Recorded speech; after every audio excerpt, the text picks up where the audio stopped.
banyak ada yang ketawa dan ketawa terbahak-bahak sampai saya nggak bisa bayangkan seseru apa yang mungkin di kelompok ini yang saya tangani kayaknya tidak pernah ketawa ya, tidak pernah ada lucu-lucunya. Kalau emang ada yang merasa dalam hatinya lebih enak sama kelompok yang lain, saya persilahkan. Ketika saya jelasin atau dua teman kita yang jelasin nanti, saya tidak mau satu kata terdengar, satu huruf terdengar. Kalau memang ini dirasa sangat berat, boleh pindah ke kelompok lain yang kalian rasa kayaknya saya lebih bisa leluasa kalau di kelompok yang lain. Karena kalau di kelompok yang ini terlalu ketat, tidak boleh ngomong, tidak boleh ngapa-ngapain, tidak boleh menyorak, tanya-tanya, ada yang mau menanya atau mau kegiatan itu. Kalau memang mau belajar, apa yang sudah diajarkan dari kitab itu yang kita terapkan. Makanya saya perlu ulang kembali akhlaknya. Karena di sini bukan kalian aja yang ngulang nih, saya juga ngulang akhlak itu. Banyak dari bab-bab yang kalian pelajari untuk saya pribadi juga belum bisa saya amalkan. Makanya saya ngajak supaya setiap malamnya kita ulangi akhlaknya. Anak ini sesederhana itu permintaannya, mendengarkan ketika yang berbicara di depan. Kita yang jadi pendengar mendengarkan dengan baik. Ada kalanya saja berbicara, ada kalanya saja jadi pendengar. Kalau itu dirasa sangat berat, saya tidak mau nyebut ya, karena kalau saya nyebut mungkin agak pedas rasanya kalau saya sebut nama-nama itu. Itu aja yang mau saya bilang. Kalau emang ini bukan paksaan ya, tapi kalau memang dirasa sekali lagi, kalau di musola ini terlalu membosankan, terlalu ngantuk bawaannya, boleh kamu sama kelompok yang lain. Saya tidak memaksa kalian untuk ikut di kegiatan yang di musola. Itu saja yang mau saya bilang. Saya kasih waktu 1 menit. Boleh, saya tidak minta, saya tidak menghukum. Dan kecuali untuk yang 2 orang kalian tidak ada alasan untuk gabung ke kelompok lain. Oke, saya tidak marah.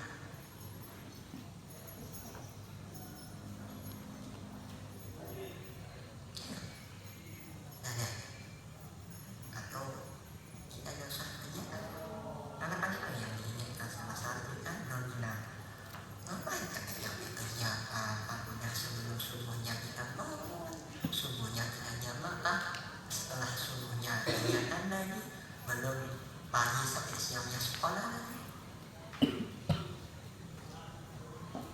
setelahnya itu jamaah lagi, siang, tidak tahu namanya ngantuk, tidak tahu namanya capek, setelahnya ada lagi yang khusus sama pembina yang lain, sore asalnya jamaah, setelahnya kegiatan, sebelum maghribnya ada lagi sholawat, jamaah maghribnya, setelahnya ada lagi kegiatan, isya, setelah isya garis banget, tidak kuat, ya udah, tinggal ngomong aja sama orang tua. Oke, jalan.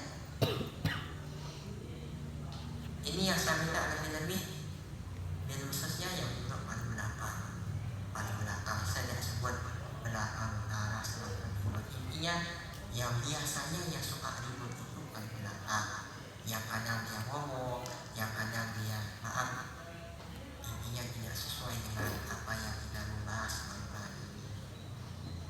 Ini bisa. Oke, gimana siap? Sedikit cerita hari ini di mata kuliah yang jam pertama. Setelah selesai belajar, salam sama ibu dosen, saya ditanya, ibu dosen itu bilang kayak gini, Budi, semangat ya,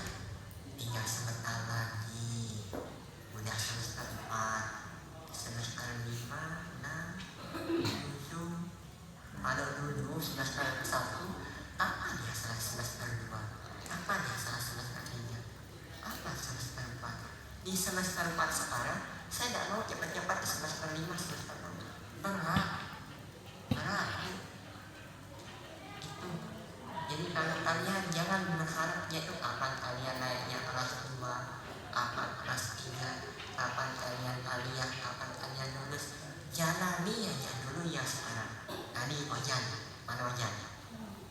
Ada Ojan? Apa dibilang tadi Ojan? Mau udah mulai kelas 2, tapi kira-kira perkembangannya sampai mana? Betul ya? Itu yang ditanya tadi sama ibunya ya.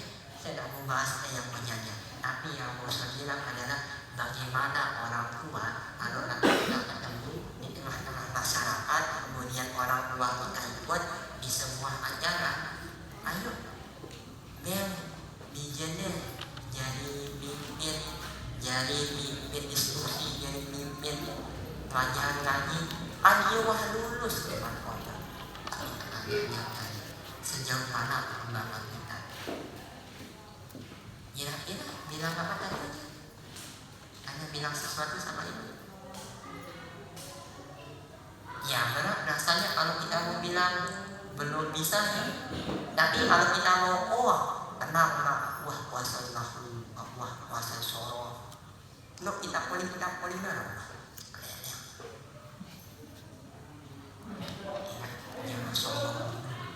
Ingat adik-adik, ketika kita berani untuk meremehkan, dalam hal ini saya pribadi, ketika kita berani untuk meremehkan sesuatu, lebih-lebih hal itu adalah sebuah pembelajaran, maka Allah tidak menetapkan keberkahan yang kita harapkan di sana.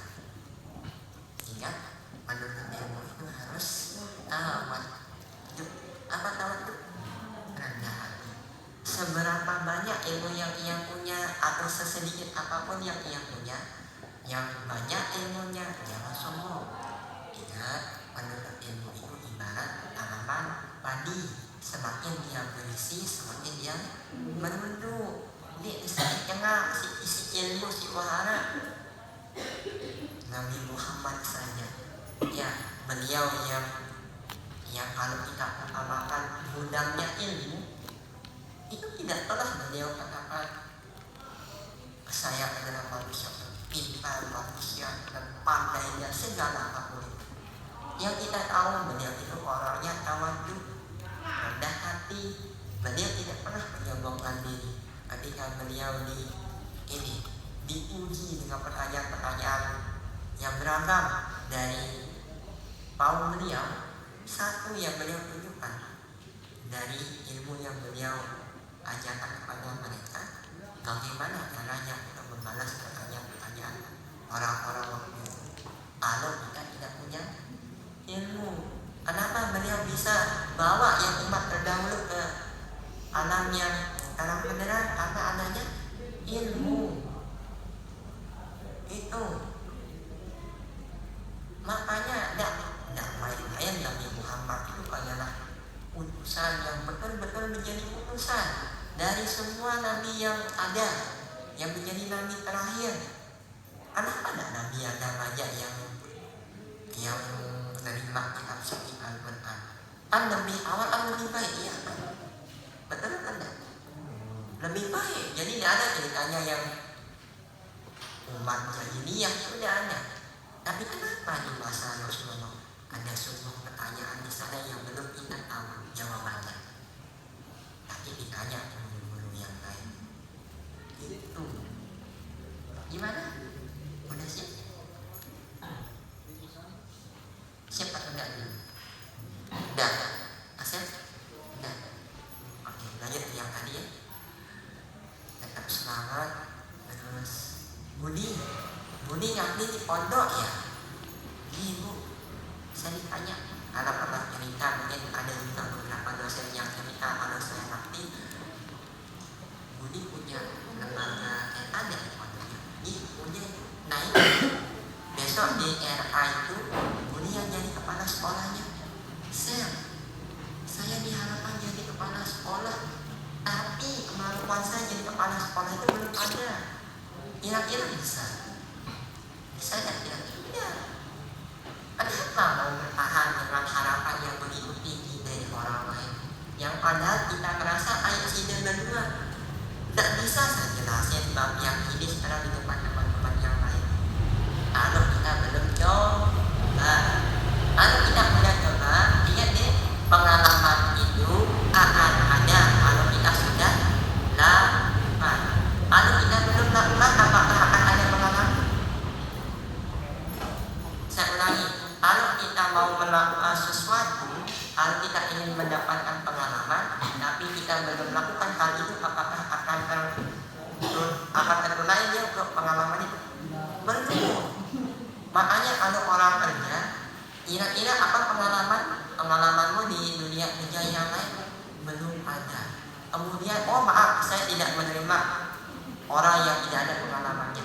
Yang banyak pengalaman itu yang saya bilang maaf, dia bodoh. Karena ingat, pengalaman akan ada kalau kita mau lalui prosesnya. Sekarang si Denny berdua malam ini saya minta untuk jelasin di depan teman-teman yang lain, tapi belum bisa makanya. Tapi ada usahanya menerjemah. Dari malam ini akan kita namanya pengalaman. Yang saya bilang kepada adik-adik bahwa guru yang paling hebat, guru yang paling baik adalah pengalaman. Dari pengalaman dia akan belajar sesuatu. Oh, kemarin saya tidak dimarahin, berarti besok malamnya jangan diulangi lagi.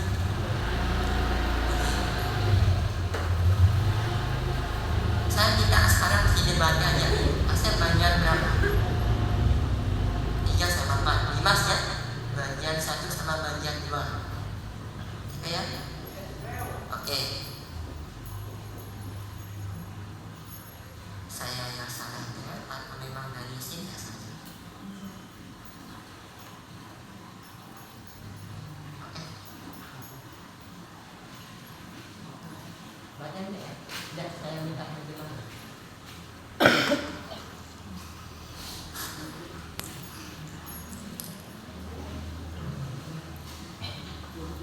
Bismillahirrahmanirrahim. Ayyuhal waladun najibu iza talabta min ahadin say'an fala taqul lahu atizaka if'al kaza masalan walakin ista'min bil adaba wa qul tafaddal au min fadlika al kaza summas kuruhu ala musa adati laka qailan mutasak kiru au askuruka au jazakallahu khairan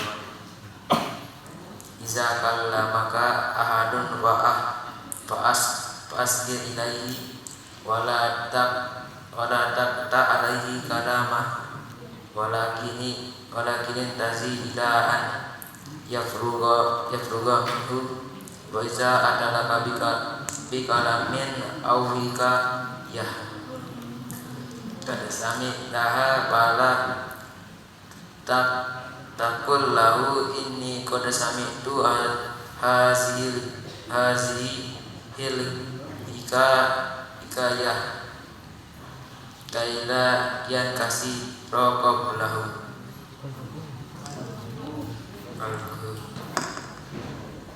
Bismillahirrahmanirrahim. Hafiz ala nazafatin asnani bi an tastamila siwaka bil fursa takulla yawmin hatta tabqa nazifah la tataghayyar ya wa iyyaka an tamassu wasmu'a aw taqbidu azfaruka bi asnani aw tudhila wasmu'a fi anfi aw fi udnik wala siyama amaman nas minal adatil qabihah ay an yatakalla al waladu ila asrari ghairi fa iza risalatan laysa lahu qara'aha aw nadra dan yaqra'u risalah sa'alahu min ayna ja'at hadhihi risalah wa ma'adha fiha aw wajadat snaini yatakallaman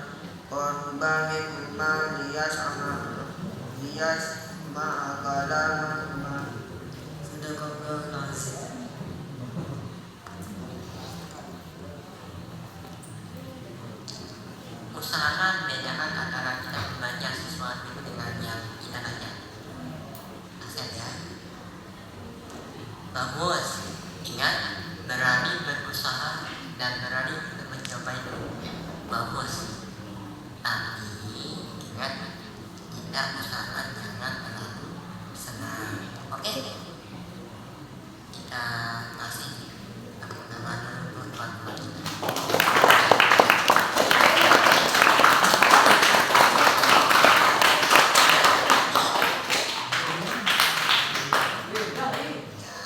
Ya. Oke, boleh tunjuk atau salah satu yang jelasin? Boleh kalian jelasin intisarinya aja, tidak perlu berterjemah. Itu namanya intisari. Poin-poin penting yang kita bahas kemarin itu dari bab ini, bab 32 ya. Oke, ayyuhal malanun najib, wahai anak yang mulia, dikatakan di bagian yang pertama. Di sini saya tidak mau terlalu ya, tapi dikatakan di bagian yang pertama ini, wahai anak yang mulia, ketika kau, ini bukan terjemahan kitabnya ya, ketika kita ingin meminta bantuan, jangan kita bilang ambilkan saya itu, ambilkan saya ini, tapi kata-kata minta tolong. Yang dua orang di depan ya kan? Ingat deh, intinya kalau ada sesuatu yang mencakup kebaikan, kemudian itu saya lihat ada di antara kalian, maka saya utamakan yang satu dengan saya. Jangan takut. Anak ini yang akan jadi presiden nanti kalau di tengah-tengah masyarakat, bukan main bola aja, bukan main layangan aja. Enggak. Masa iya nanti kalian mau main layangan di tengah-tengah orang kami? Mau saya lah yang punya layangan saya, terserah saya. Itu larinya kemana? Ada. Cocok gak kira-kira orang lagi kami? Kita main layangan di sana. Pernah nemuin kejadian yang kayak gitu? Sejauh ini saya tidak pernah nemuin. Dan kalau ada, tidak tahu apa yang bisa. Itu ya. Jadi ketika kita membutuhkan bantuan, kita jangan pasang dulu, apalagi teman atau mungkin adik kelas nanti. Ingat, jangan mentang-mentang kita udah kelas 20, kemudian pokoknya kita nasi awas kalau dipilih enak dari malam indah. Bukan begitu. Ingat, prinsip dalam kita bersaudara itu apa? Yang besar menyayangi yang kecil, yang kecil menghormati yang besar. Bukan yang besar nyuruh atau mungkin memerintah. Tidak. Tadi saya bilang apa? Tidak. Capek-capek. Apa tadi saya bilang? Kalau tidak bisa nahan diri untuk tidak berbicara ketika ada yang dijelaskan, dan rasanya saya pengen itu ketika kerjaan itu tidak ada yang ngatur. Nih, kalau prinsip kalian begitu, sampai seterusnya nanti kita tidak akan jadi orang yang disiplin.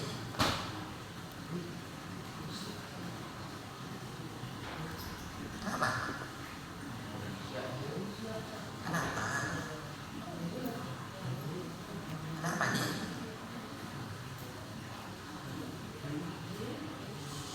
Tidak kenapa? Ada masalah.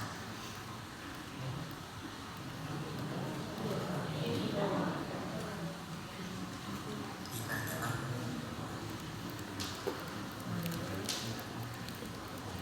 Ayo, ada yang udah mulai merasa jenuh dengan kegiatan ini? Kalau emang merasa jenuh, saya kasih dua pilihan, pindah atau sini yang jadi ya pengisi kegiatan malam ini. Saya mendengarkan. Boleh. Saya juga tidak bisa banyak hal. Mungkin kalian yang udah apa ya? Ketika saya bilang dengarkan ya gurunya kalau lagi berbicara, kalau lagi penyampaian, kalau kalau lagi jelasin kelas, oh gini aja. Tapi yang saya lihat di setiap kelas ada yang ini, ada yang rendah nyatetnya, kemudian ada yang sampai kebablasannya, ada yang ketika dia izinnya lama sekali. Baliknya kalau udah habis jam pelajaran. Gimana?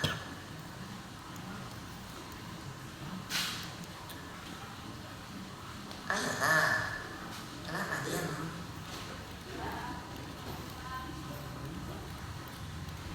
Lalu kalian ketahui satu hari itu banyak sekali kegiatan, tugas juga banyak, besoknya demikian. Terus yang kedua, kalau diingat-ingat, hari ini saya belum makan apa-apa. Gorengan aja, hanya gorengan. Nasi belum ada yang masuk, sedikit pun. Sesuap nasi belum ada yang masuk. Hanya menggunakan gorengan 10 pagi lagi. Itu pun beberapa di kampus misalnya semakan di sini. Anian, tidurnya dapat, istirahatnya dapat, main-mainnya dapat. Orang apa lagi? Kira-kira ini, kalau disuruh ini, kalian lebih pilih mana, santai sekarang atau disibukkan dengan kegiatan besok kalau udah kalian dewasa, atau kalian sibuknya sekarang, santainya besok. Kalau ada yang pilih santainya sekarang, pada santai dulu, besok ada rajinnya kalau udah kalian. Besok ada rajinnya kalau udah masuk kelas. Kalian berani berpikir seperti itu saja, itu sudah menandakan bahwa seterusnya kalian akan jadi orang yang santai. Tapi kalau ada yang berpikir tadi lebih baik kita sibuknya sekarang, santainya nanti kalau udah sukses, bersantai-santai dahulu, berenang-renang ketepian. Tapi ingat terkadang ucapan itu tidak sesuai dengan tindakan. Kita mengatakan kita mau santainya besok, sibuknya sekarang. Tapi nyatanya apa? Diminta mendengarkan, masih ada yang suka ngomong, ada yang suka main-main. Kalau kalian pernah ajar sama Ustaz Ayu? Pernah ada yang tahu? Nah, saya nggak tahu ya perbedaan antara saya sama beliau namanya. Tapi yang pasti setiap guru itu punya caranya tersendiri, dan perlu diingat bagaimana cara guru itu. Kita jangan sampai lupa apa? Lupa adab. Pernah saya bilang kali ini? Pernah. Ada guru yang dia ngajar sambil main-main, dedek kita minum juara. Kelewatan dengan guru sambil juara. Akhirnya kita lupa posisi kita sebagai murid, sebagai santri. Ada guru yang tahu lebih, ini kayaknya ada bicara kayak santri, tahu lebih. Lu sak guru mungkin bangun, iya wah, kemudian ada santri, iya wah, gurunya digituin. Kira-kira anak kita tidak sebagai santri yang begitu? Enggak. Yang ngajar gimana? Bercorak ya. Gurunya ngajar bercorak, akhirnya kita mau bercorak sambil tepat guru. Akhirnya kagetnya bukan jantungan, kagetnya itu lah kok bisa, kan dia kan santri. Ya oke lah, saya memposisikan diri sebagai teman buat mereka, tapi ya ayolah, masa iya santri begitu caranya tuh guru. Ingat adik-adik, ini pedoman kita sebagai penuntut ilmu. Kalau ini tidak dijadikan pedoman namanya kitab suci Al-Quran ya, Tapi kalau untuk dalam kehidupan sehari-hari yang di lingkungan asrama, ini yang kita pakai. Akhlak pribadi yang jadi fondasi kita, yang jadi dasarnya.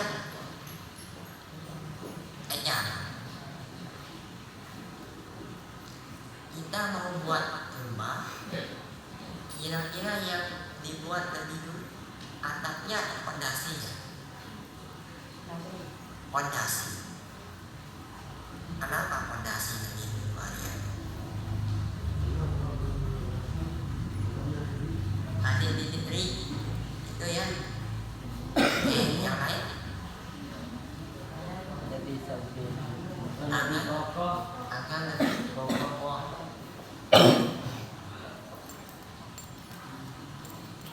Tadi ada di Fitri akan pokok.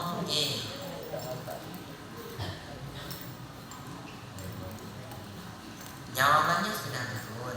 Satu, kalau kita mau membangun sebuah rumah atau bangunan, yang diutamakan adalah fondasinya, dasarnya. Dan untuk fondasi itu kita buat disesuaikan. Kira-kira kalau gedungnya itu 5 lantai, contoh tiangnya itu ukurannya seukuran ini. Ada pasti akan jatuh, akan roboh. Begitu juga dengan akhlak. Akhlak itu fondasi kita dalam bermasyarakat. Kalau kita tidak punya adab, kalau kita tidak punya etika, otomatis fondasi kita di tengah-tengah masyarakat akan rusak.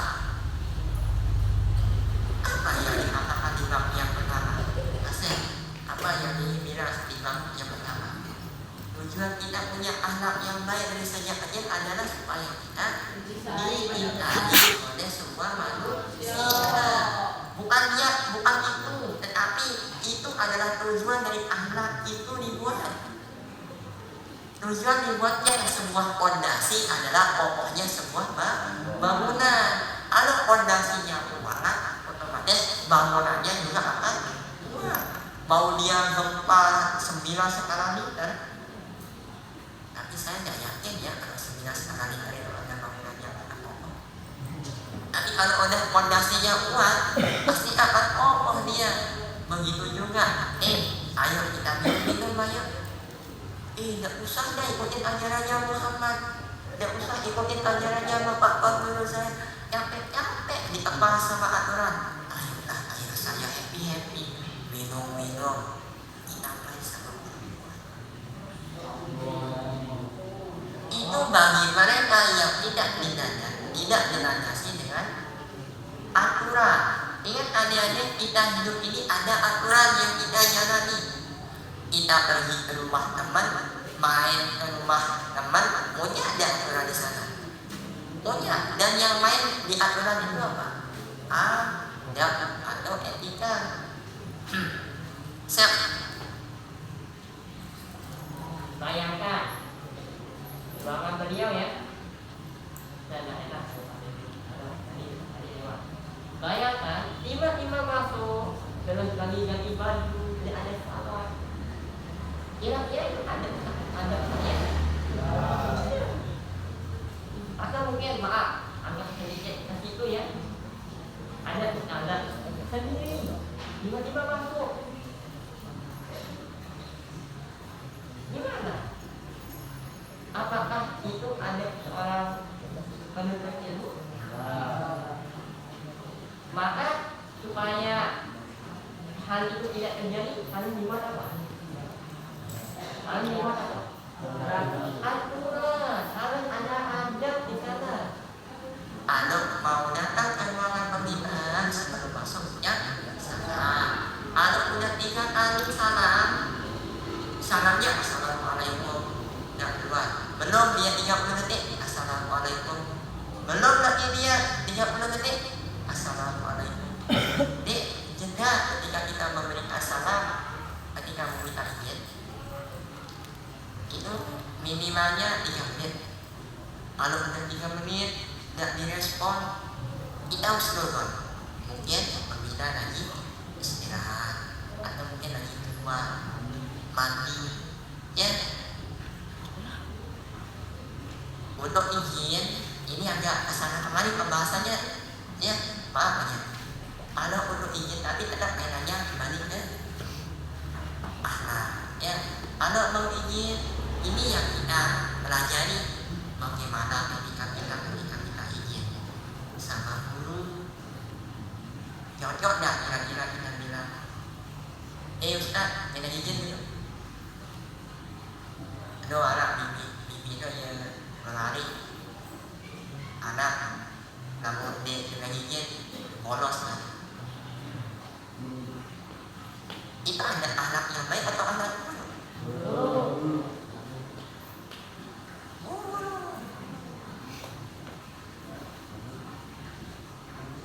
Kalau kelas 1 masih wajar kira-kira? Kalau kelas 2? Ya, udah diajarin karena itu soalnya. Kalau kelas 6? Kalau dia jadi pembina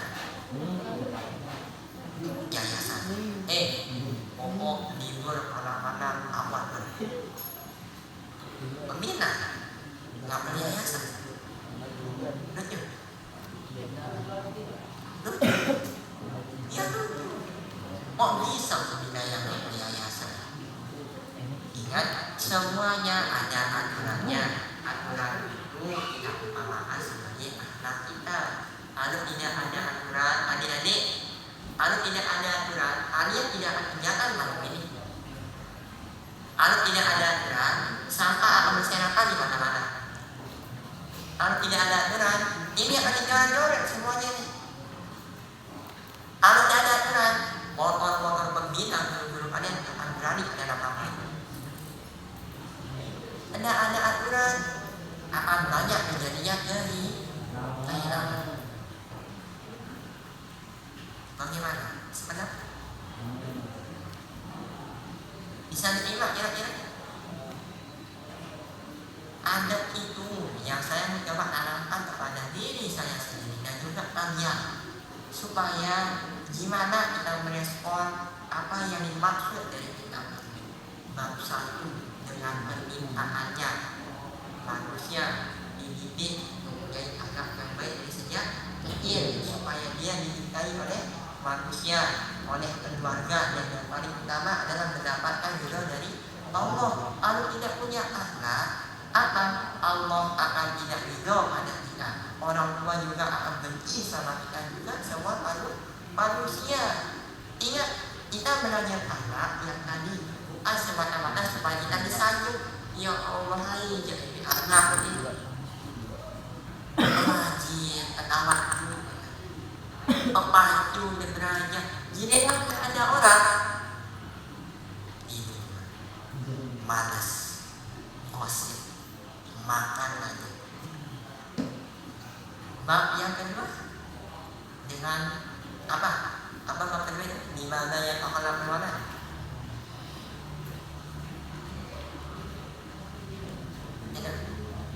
Di mana?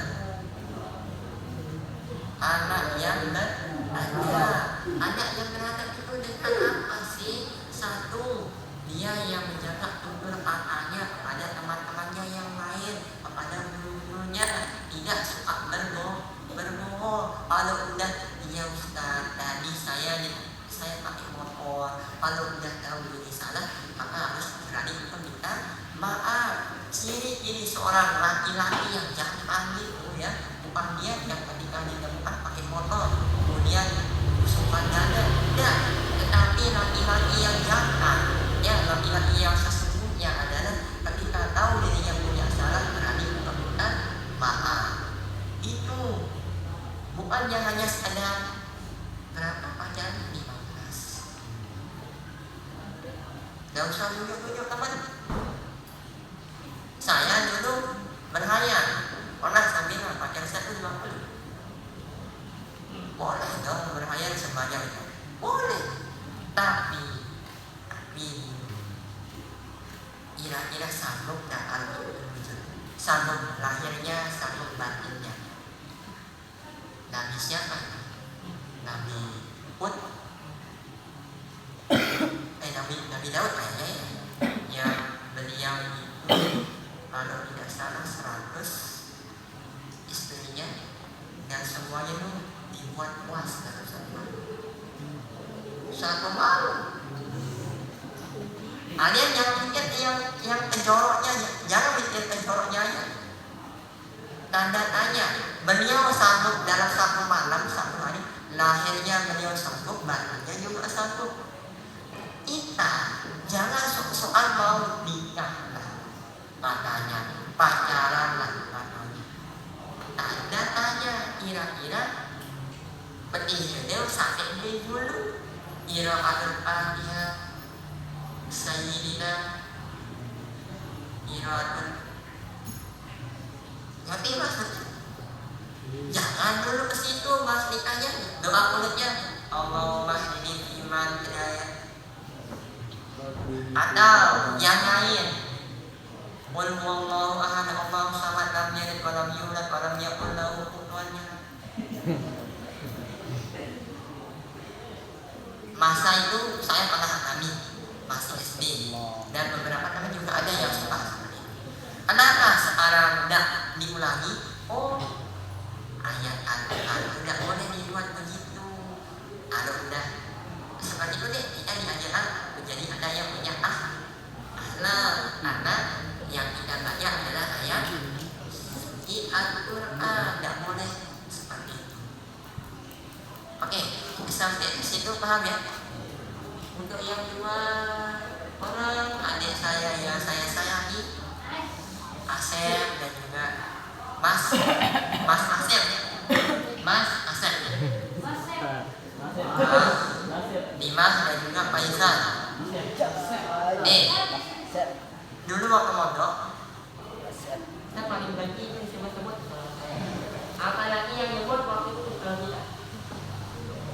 Setiap kali masuk ini wadah ini setiap masuk pasti saya selalu was-was kalau ketemu sama beliau. Kenapa? Dia tidur di pondok, dia tidur di Bali. Pasti yang dimungkin itu adalah masalah pelanggaran. Dan saya katakan iya. Ketika saya mengatakan hal itu ke kalian, misalkan ya, saya hindari itu. Jadi anggap aku sedia kawasan yang belum ada. Tapi itu tandanya adalah saya mau melihat itu kalian tidak mengulangi apa yang pernah lakukan. Itu saja malam hari ini. Adik-adik, saya rasa yang sangat baik pembahasannya tadi ya. Ya setidaknya kita mendapatkan sesuatu yang bisa kalian, yang bisa kita petik. Silakan ambil yang baiknya, yang buruknya jangan. Kalau tadi ada pembahasan yang tidak saja ya. Tetap semangat untuk kita semua Arman, Ii ya. Yang jarang saya sebut sebetulnya dia yang paling saya sayangi.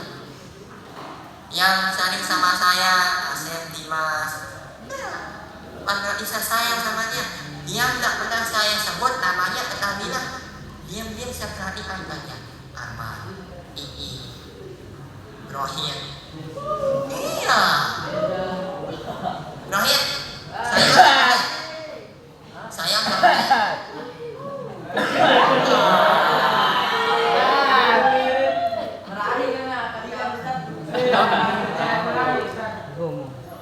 ya rasanya saya bukan ya. Saya disayang ternyata sama Rohit. Ya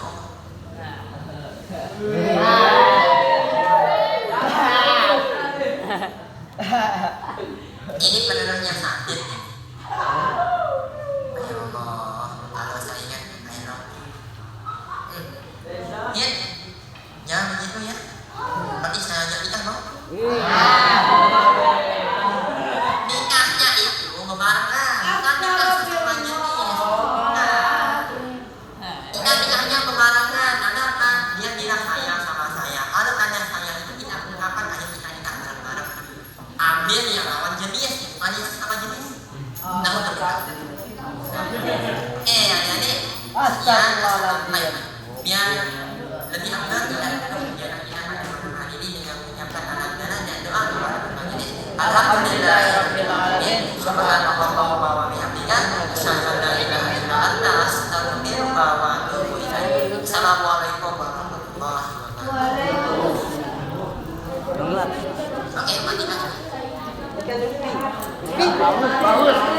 Bukan. Sakit dada. Sebagai pengantinnya malam ini sudah mengambil. Allah.